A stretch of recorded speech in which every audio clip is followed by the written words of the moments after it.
Arrivée, rue du départ. Il y a les gens qui arrivent. Ils cherchent des yeux dans la foule de ceux qui attendent, ceux qui les attendent.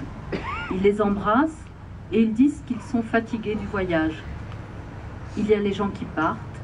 Ils disent au revoir à ceux qui ne partent pas et ils embrassent les enfants. Il y a une rue pour les gens qui arrivent et une rue pour les gens qui partent. Il y a un café qui s'appelle À l'arrivée et un café qui s'appelle Au départ. Il y a des gens qui arrivent et il y a des gens qui partent. Mais il est une gare où ceux-là qui arrivent sont justement ceux-là qui partent. Une gare où ceux qui arrivent ne sont jamais arrivés, où ceux qui sont partis ne sont jamais revenus. C'est la plus grande gare du monde. C'est à cette gare qu'ils arrivent, qu'ils viennent de n'importe où. Ils y arrivent après des jours et après des nuits, ayant traversé des pays entiers. Ils y arrivent avec les enfants, même les petits, qui ne devaient pas être du voyage.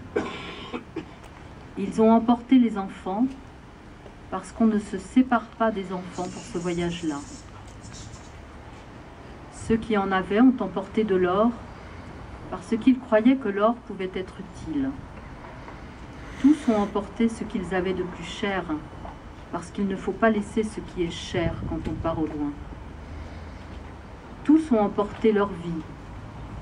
C'était surtout sa vie qu'il fallait prendre avec soi. Et quand ils arrivent, ils croient qu'ils sont arrivés en enfer.